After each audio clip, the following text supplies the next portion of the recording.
దేవుని నామానికి మహిమ కలుగును గాక. క్రీస్తు పరిచర్య ఛానల్ని అనుసరిస్తున్న క్రీస్తు పరిచర్య అనుచరులకును మరియు యావత్ ప్రపంచానికి మన ప్రభు అయిన యేసుక్రీస్తు నామంలో మా శుభాభివందనాలు తెలియజేసుకుంటున్నాను. అయితే గమనించండి దేవుని బిడ్డలారా, ఈ దిన ధ్యానం మరియు వాగ్దానంలోకి వెళ్ళే ముందు ఈ క్రీస్తు పరిచర్య ఛానల్లో మీరు పెట్టే కమెంట్స్, మీరు పెట్టే ప్రార్థన విన్నపాలు మేము ప్రభు పాదాల చెంత పెట్టి ఉన్నాం. వాటికి ప్రార్థన చేసి మీకు నిత్యం జవాబులు ఇవ్వడం కూడా జరుగుతుంది. అయితే ఇంకా ఎవరికైనా మీ యొక్క ప్రార్థన విన్నపాలు తెలియజేయాలనుకున్నట్లయితే మాకు తెలియజేయండి. కమెంట్ సెక్షన్లోనే తెలియజేయండి. లేదంటే మేము డైలీ పోస్ట్ చేసే కమ్యూనిటీలో పోస్ట్ చేసే వాగ్దానంలో అయినా మా వాట్సాప్ నంబర్ మెన్షన్ చేసి ఉంటుంది. దాంట్లో అయినా మీరు కాల్స్ అండ్ మెసేజెస్ చేసి మీ యొక్క ప్రార్థన విన్నపాలను మాకు తెలిసిన ఏ టైం అయినా కానివ్వండి, అది ఎప్పుడైనా కానీ ఏ టైం అయినా కానీ మీరు మాకు మీ యొక్క ప్రార్థన విన్నపాన్ని మాకు తెలియజేసిన మేము ప్రార్థించి వాటికి జవాబులు ఇవ్వడం జరుగుతుంది. కాబట్టి ఈ నమ్మకంతో మన కుటుంబాలని ముందు కొనసాగిపోవాలని ప్రార్థిస్తూ ఇదే ధ్యానంలోకి వెళ్దాం. అయితే 2 కొరింథీయులకు రాసిన పత్రిక 12వ అధ్యాయం 9వ వచనం, నా కృప నీకు చాలును.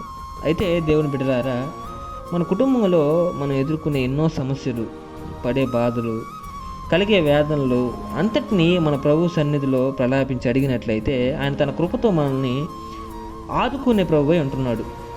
నీవు ఎందుకు ప్రలాపిస్తున్నావు?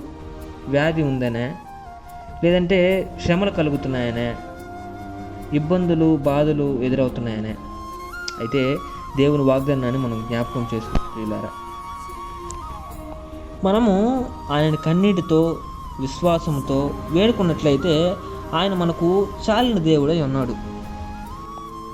మనం ఎదుర్కొనే ఏమైనా సవాళ్ళను లేదా ఇబ్బందులను ఎదుర్కొనేందుకు దేవుని కృప అంటే ఆయన అనుగ్రహం మరియు ప్రేమ మనకు సరిపోతుంది.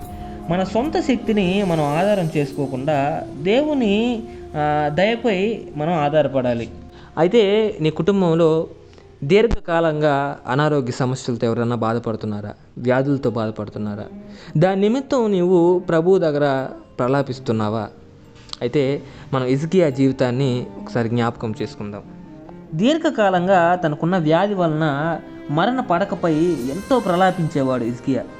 ఈ వ్యాధిని తట్టుకోవడం నా వల్ల కావట్లేదు ప్రభువా అని దేవుని సన్నిధిలో మొరపెట్టుకున్నప్పుడు తన కృపలో హిజ్కియాను జ్ఞాపకం చేసుకున్న దేవుడు తన వ్యాధిని తగ్గించడమే కాకుండా తనకు 15 సంవత్సరాల ఆయుష్ని పొడిగించుతాడు. శత్రువులపైన విజయాన్ని కూడా ఇస్తాడు. ఆ విధంగా హిజ్కియాపై చూపిన కృప మన జీవితాల్లో కూడా దేవుడు మన మీద చూపగలడు. మన కన్నీటి ప్రార్థన దేవుని హృదయాన్ని కరిగిస్తుంది. దేవుని బిడ్డలారా, అది ఎంతటి శ్రమ అయినను ఇది ఇక జరగదు అనుకున్న చివరి క్షణాల్లో కూడా మన విశ్వాసాన్ని బట్టి రక్షించే దేవుణ్ణి మనం కలిగి ఉన్నాం. నీవు ప్రార్థన వైపు మొగ్గితే నీ విశ్వాసాన్ని దేవుడు చూస్తాడు. ప్రియులారా, ఏ విషయమైనా, అది ఉద్యోగం, వ్యాపారం, వివాహం, ఏదైనా ఇది జరుగుతుంది అనే నిరీక్షణ నీవు కలిగి ఉన్నట్లయితే ఆ విశ్వాసం నిరీక్షణ చూచి దేవుడు నిన్ను ప్రతి సమస్య నుండి, నీ వేదన బాధ నుండి, ప్రతి విధములైన శోధనల నుండి తప్పిస్తాడు. తన కృపలో నిన్ను బలపరుస్తాడు, నిన్ను దీవిస్తాడు, నిన్ను ఆశీర్వదిస్తాడు. కానీ మన విశ్వాసం ఎలా ఉంటుందంటే, మన ప్రార్థన కొన్ని రోజులు చేసి దేవుని యొద్ద నుండి జవాబు రాకుంటే, మన సమస్య తేలుకుంటే వెంటనే ఆయన నిందించడం మొదలు పెడతాం, ఆయన శోధించడం మొదలు పెడతాం. ప్రార్థన అనేది దేవుని దయను సంపాదించుకునే ఒక గొప్ప సాధనం. దాన్ని సరిగా సద్వినియోగించుకుంటే, విశ్వాసంలో ముందుకు కొనసాగితే మన జీవితాల్లో గొప్ప కార్యాలను చూడగలం. ప్రియులారా, విశ్వాసం కలిగి ఉంటే వారు ఎటువంటి పరిస్థితులను ఎదుర్కొన్నా వారిని నిలబెట్టడానికి ఆయన దయ కృప ఎప్పుడూ తోడుగా ఉంటుంది. దేవుని బిడ్డలారా, అటు దయను కృపను పొందుకున్న వారమై ముందుకు కొనసాగిపోలాగున పరిశుద్ధాత్మ దేవుడు తన దివ్య సహాయాన్ని మనకు అనుగ్రహించి మనల్ని కాపాడును గాక. ఆమెన్. ప్రార్థన.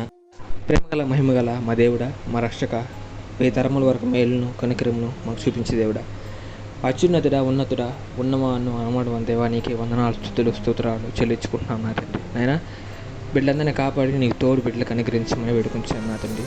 నాయనా, అపవాది చేసిన సంఖ్యలతో నా తండ్రి ఎవరైతే బిడ్డల సతమతం అవుతున్నారో నా తండ్రి, అటువంటి సంఖ్యలను తెంచుకొని నా తండ్రి బిడ్డలందరికీ విముక్తి కలిగేలాగిన నీ యొక్క శక్తిని అనుగ్రహించమని వేడుకుంటున్నాం నా తండ్రి.